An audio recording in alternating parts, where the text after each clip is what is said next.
Maraming mga Pinoy ang gustong maging healthy pero sa dami ng information sa internet at social media, nalilito na sila kung alin ba talaga ang susundin or susubukan. Maraming gustong pumayat sa pag-asang gagaling sa sakit o gumaan ang pakiramdam dahil sakitin or maraming sakit. Sa video na to, gusto kong i-share sa inyo yung mga pagkakamali ko or wrong health practices bunga ng maling kaalaman or natutunan na akala ko dati ay tama pero napag-alaman ko na hindi naman pala. Gusto kong i-share sa inyo dahil alam kong may mga gumagawa sa inyo or gagawin pa lang or nagawa na. Kaya stay tuned until the end, ikukwento ko sa inyo. So, ito yung mga pagkakamali ko before sa mga health choices ko. Mistake number 1. Kinatakutan ko ang red meat. Baka, baboy, kambing for 11 long years. Yes, hindi ko to tinikman sa ganong katagal na panahon. Bakit? Tinanggal ko ito sa pag-aakalang masama ang red meat at nagiging sanhi ng lahat ng issue sa katawan, katulad ng colon cancer, hypertension, sakit sa puso, issues at marami pang iba. Issue din ang kolesterol sa karne. At since naglipa na sa libro, sa internet, social media, ads, infomercial, or fake info, at yun din ang sinasabi ng doktor, ito yung pinaniwalaan ko dati at nag-influence sa decision ko na i-give up ang red meat. I say fake info dahil nung na-trace ko ang history ng red meat, kung bakit naging masama ang reputation nito, doon ko natuklasan na matagal na akong na-brainwash na red meat is bad. Hindi lang ako, maraming tao. That includes the medical society. Please check this video para malaman nyo na totoo yung sinabi ko. And you can do your own research. Magbibigay ako ng link sa baba for a start. Ang tanong anong naging resulta sa akin noon? Hindi ako kumain ng karne. Lambutin, bad skin conditions tulad ng cystic acne, eczema, may puti-puti ang kuko na kung tawagan ay yung bulaklak, menstrual cramps, moody, maiiritahin, masakit lagi ang muscle ko sa likod, laging masakit ang ulo ko araw-araw. Kala ko normal lang yon dahil na edad na tayo o dahil sa trabaho at stress, kaya nagmamanifest sa katawan. Pero hindi pala. Kaya ako nasabi dahil nung bumalik ako sa pagkain ng karne after 11 years, saka naman nawalang parang bula ang sakit sa katawan ko. Sa madaling salita, may comparison ako nung hindi ako kumakain ng karne sa panahon na bigla ko siyang kinain. And after several months, nakita ko yung kakaibang resulta. At mas magaan ang pakiramdam ko kaysa nung nasa 20s ako or 30s. Yung mga bulaklak ko sa kuko, tsaka yung mga puti-puti, naglaho. Ayan no. Ayan. Dati, itong mga ganto kong kuko, yan. Dati yan, may mga puti-puti na yung tutubong bago, puti-puti pa rin. Pero ngayon, wala akong makitang kahit anong puti sa kuko. Kala ko no normal lang yon. Yun pala ay sign ng isang zinc deficiency na nakukuha lang ng sagana sa red meat at saka seafoods katulad ng mga talaba. Napansin ko lang yon na natanggal after several months na kumakain na ako ng karne. Hindi naman instant makikita agad yun eh. Pero after several months, mapapansin mo, bakit biglang nawawala yung puti-puti mo sa kuko? Another issue na nawala sa akin ay cystic acne. Ang natira na lang ay the acne marks. Ayan, no. Nakita nyo naman, meron akong mga acne marks. Ayan. Biglang nag-subside yung acne breakout ko nung nagbalik loob ako sa karne. Zinc deficiency din pala ang issue nun nung na-research ko. Ang zinc kasi ay isang mineral na anti-inflammatory at antibacterial. Pero dahil hindi nga ako kumakain nun, tapos prone pa ako sa acne, napalala siya ng kukulungan ng zinc dahil nga ang zinc pala ay may antibacterial properties. Maraming mga minerals na nakukuha sa karne na di kayang ibigay ng ibang pagkain kahit pa yan ay yung gulay.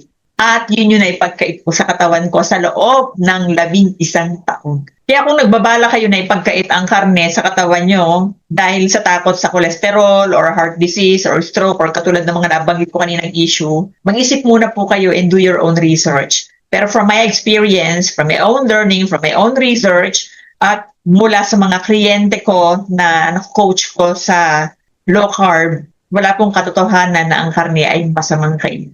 Health mistake number 2. Akala ko gulay, prutas at isda ang pinakamainam sa kalusugan.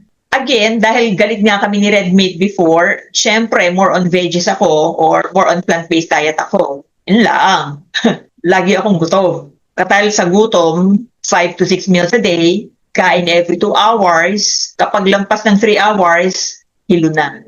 So, bakit? Kasi ang gulay, hindi naman talaga nakakabusog ng matagal.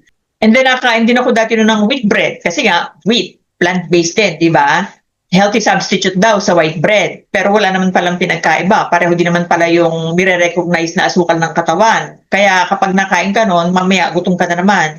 Ang prutas, nakakagutom din ng mabilis. Bakit? Kasi puro fiber at asukal din lamang naman. At dahil ang fiber ay isang klase pa din ng carb, hindi ito ganun nagbibigay ng matagalang enerhiya at pagkabusog, kaya mayat-maya ka talagang kakain. Lahat ng makita kong gulay at prutas na pwedeng i-juice ay bili, ay magastos at matrabaho. Pero di napag-alaman ko, ang gulay at prutas hindi totally makakapagbigay ng nutrisyon na kailangan ng katawan para magtrabaho ito ng optimal. Kaya kulang ang nutrients. Kaya kung kulang ang nutrients, makikita ito sa pakiramdam at physical na itsura tulad ng mabilis mapagod, madaling mairita or may mood swings, frequent headaches at back pain. Bakit? Kasi ang nutrient na nakukuha sa gulay, hindi 100% bioavailable or absorbable ang vitamins and minerals, which is bioavailable naman sa hayop, 100% bioavailable. Walang nutrients na tumutulong sa hormones ko para ito ay magtrabaho ng may teamwork. Sa madaling salita, kung ang kinakain mo ay puro gulay lamang, manghihina ang katawan mo at kukulangin ka sa mga nutrition na kailangan niya para magtrabaho ito ng optimal. Ngayon, dahil nga ng puro gulay ako noon, hindi ako nakain ng red meat, kung white meat bihira naman, ang resulta, mababa na ang energy level ko bago kumain, pagkakain at pag nasa bahay na. Tapos, pag masakit ang ulo ko at saka likod, ayun, dinadaan na lang sa masahe. Magtatapal lang sa lumpas, aamoy ng kung ano nung maanghang, paibsan lang, masakit na pakiramdam. Sa ngayon, wala akong gulay sa pagkain. I eat mostly meat and eggs. Heavy meat eater ako.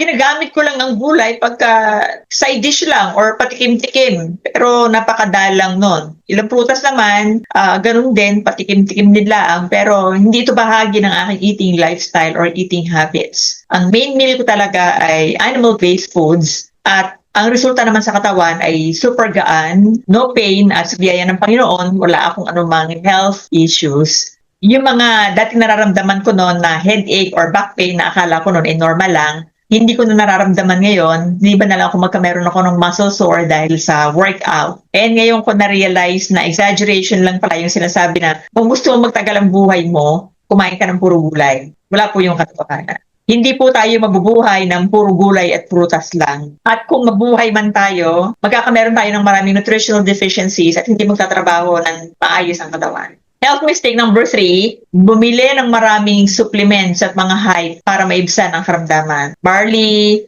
asahi, noni, goji, mangustin, at kung ano ng mga nagbandera social media ads na nangangako ng pagbuti ng pakiramdam. Ang dami nun. Tapos sasabihin, no therapeutic claim. Tapos nagbandera dun yung mga sakit na pwede doon matanggal. Kaya lang, dahil sa dami ng natake ko, at dahil pa iba-iba, wala namang nababago. Yun pa din. So, ang pagkakamali ko kasi noon, hinahanap ko sa maraming supplements ang kagalingan na kung tutuusin sa pagkain mo na unang dapat kunin at ang supplement pandagdag lang. At yung mga supplement na nangangako ng paggaling or pagtanggal ng mga ganitong klase ng karamdaman, kahit yun ay inumin mo, pero ang diet mo ay poor, hindi yun makakatulong. Kung makakatulong man yun, kaunti lang. At dahil nga ng mga price, hindi naman siya sustainable. Samantalang yung pagkain, yun naman talaga ang kaya nating i-sustain dahil kumakain talaga tayo araw-araw. Ngayon, nagsusupplements pa rin ako pero pinili ko na lang yung talagang piling-piling supplements na ibinase ko base sa pangailangan ko sa edad na ito. Ang ilan sa mga ito ay magnesium, zinc, vitamin D3 plus K2, iodine at saka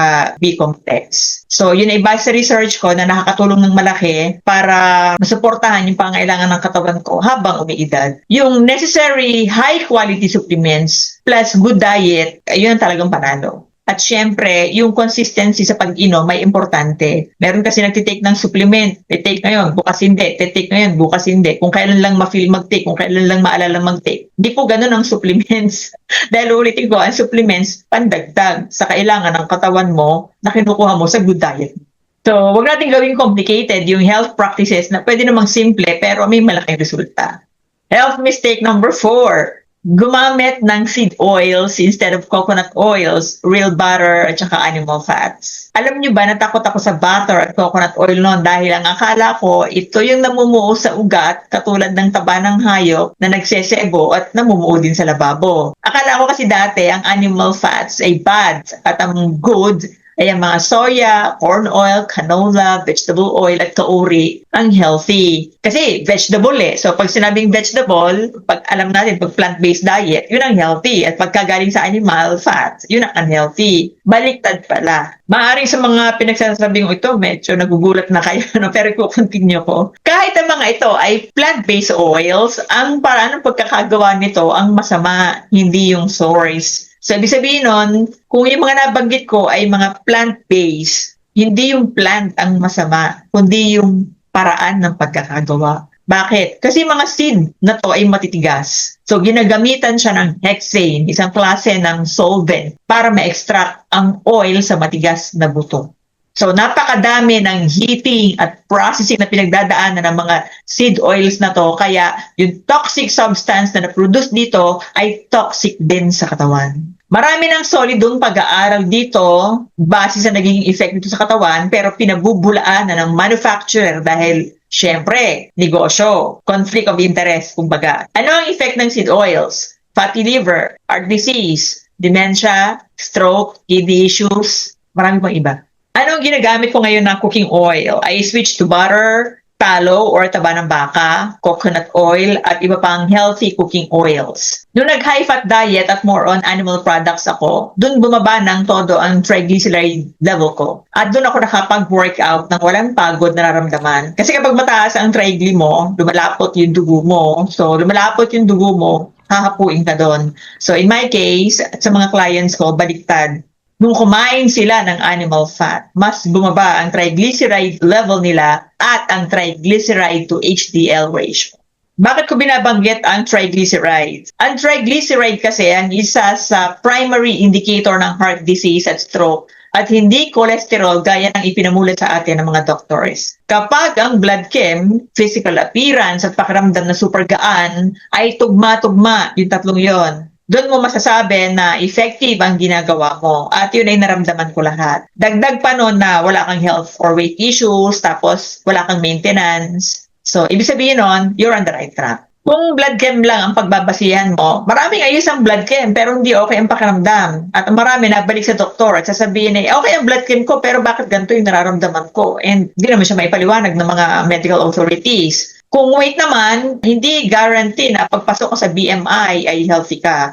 At ang signs sa physical appearance, kapag meron kang nararamdaman, hindi rin may kakaila. For example, super dry ng balat, skin disease tulad ng skin tags, cystic acne at marami pang iba, paglaki ng tiyan, isa rin yan sa metabolic issues at iba pa. Yung sa pakiramdam naman, lambutin, lagi may masakit sa katawan tulad ng ulo, likod, isa pa, madaling ma-depress, may mood swings, mahirap makatulog sa gabi at marami pang iba. Di ba walang masarap na pakiramdam araw-araw kundi magising ka sa umaga na wala kang mabigat o inaalalang masamang pakiramdam? Agree ba kayo dyan? Kayo po, ano yung mga pamamaraan na nasubukan nyo na para ma-achieve ang health goals nyo? Kung nasubukan nyo po yon, may resulta ba or wala? Ano-ano yung mga health issues mo kaya ka sumubok ng mga iba't ibang klase ng diet or supplements or kung ano pang health practices? Pakishare naman po sa comments down below para may matutunan din po ako sa inyong mga experiences. So, those are the 4 wrong practices na ginawa ko na hindi ko na ginagawa ngayon and kaya ko na-share sa inyo dahil maaring ginagawa nyo yun ngayon and I think maganda po na i-rethink natin yung ating position tungkol sa bagay na yan.